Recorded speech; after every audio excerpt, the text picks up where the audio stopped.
Shalom Bapak Ibu dan Saudara-saudara. Renungan malam hari ini diambil dari kitab Roma pasal yang pertama ayat 18 sampai yang ke-25. Sebelum membaca, merenungkan dan melakukan firman Tuhan, mari kita bersatu dalam doa. Ya Allah ya Bapa yang kami sembah di dalam nama Tuhan Yesus Kristus, berfirman ya Tuhan, kami siap mendengarkan dan melakukannya dalam kehidupan sehari-hari. Berkati hamba-Mu yang akan menyampaikan firman Tuhan, sehingga semuanya juga untuk kemuliaan nama Tuhan. Di dalam nama Tuhan Yesus Kristus, kami telah berdoa dan mengucap syukur. Amin. Mari Bapak Ibu dan Saudara-saudara kita membaca bersama-sama Roma pasal yang pertama ayat 18 sampai 25. Demikian bunyinya.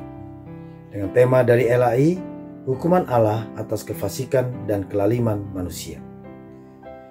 Sebab murka Allah nyata dari surga atas segala kefasikan dan kelaliman manusia yang menindas kebenaran dengan kelaliman. Karena apa yang dapat mereka ketahui tentang Allah nyata bagi mereka, sebab Allah telah menyatakannya kepada mereka.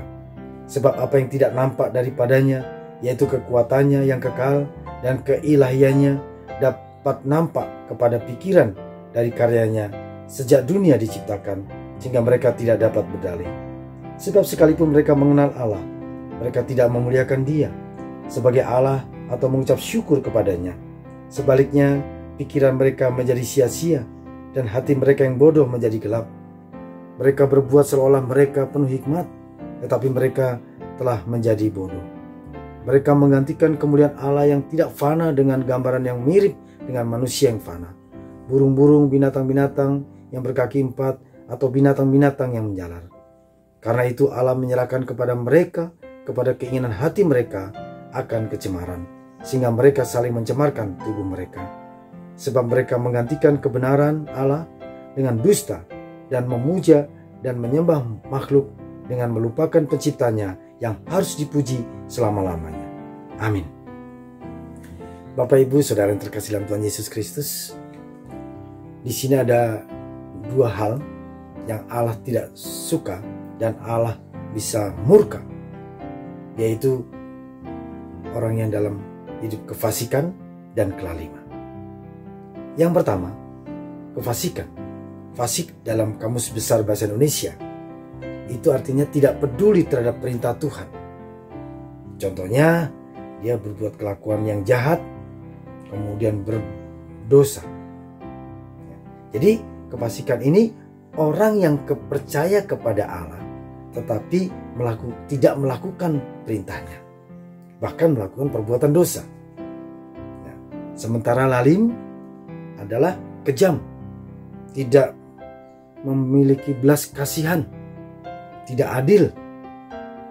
Jadi kalau orang dalam kefasikan dan kelaliman, yaitu keberadaan manusia yang tidak peduli akan perintah Allah, tetapi sifat mereka menjadi bengis, kejam, tidak ada belas kasihan, dan berbuat dosa melawan perintah Tuhan.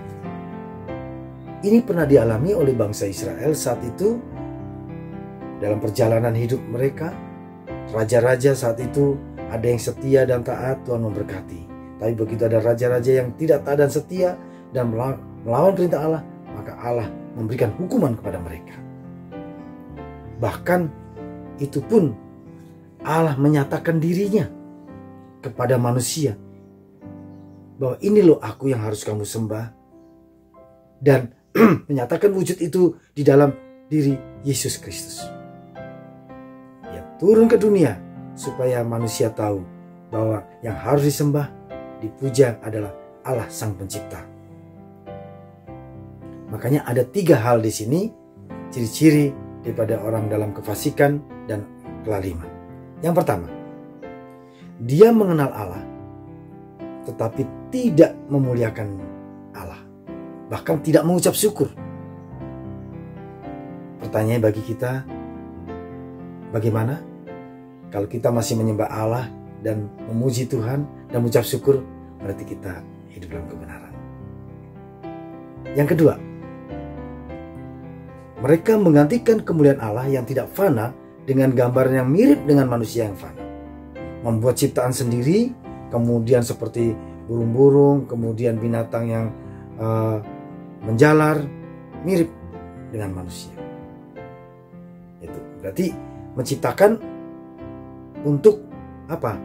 Yang ketiga ini dikatakan menggantikan kebenaran Allah dengan dusta dan memuja dan menyembahnya. Setelah dia ciptakan, kemudian dia sembah, dia puja. Itu yang Allah tidak suka, dan itu yang Allah membuat Allah murka. Karena apa? Allah itu esa, Allah itu ehad. Oleh sebab itu, Bapak, Ibu, dan saudara-saudara yang terkasih dalam Tuhan Yesus Kristus, di saat pandemi COVID-19 ini, kita boleh menyatakan ucapan syukur kepada Tuhan. Karena sampai saat ini kita masih diberikan kesehatan, kekuatan, kehidupan. Walaupun tidak seperti biasanya, maka dikatakan kehidupan baru, normal, new normal.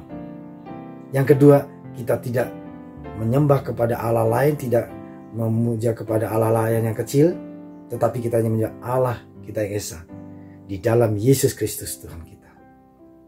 Oleh sebab itu, mari kita selalu minta kepada tuntunan Roh Kudus, supaya Roh Kudus memampukan kita untuk kita bisa hidup dalam kebenaran dan melakukan hal yang baik di hadapan Tuhan, sehingga damai, sukacita itu selalu ada dalam hidup kita. Bapak, Ibu, saudara yang terkasih dalam Tuhan Yesus, biarlah firman Tuhan ini juga selalu mengingatkan kita di saat kita, apapun kehidupan kita, tapi kita mengucap syukur pada Tuhan, menyembah kepada Tuhan, memuji kepada Tuhan, dan kita tidak membuat ilah-ilah lain, dan yang ketiga tidak menyembah kepada apa yang kita lakukan, apa yang kita ciptakan. Biarlah Roh Kudus yang memampukan kita melakukan firman Tuhan ini. Kiranya Tuhan memberkati kita semua, dan biarlah menjadi kemuliaan nama Tuhan Yesus Kristus. Amin. Mari kita berdoa. Ya Allah, ya Bapa yang kami sembah dalam nama Tuhan Yesus, terima kasih Tuhan firman-Mu sehingga dapat menguatkan kami dan memampukan kami untuk kami dapat berjalan pasti bersama Tuhan.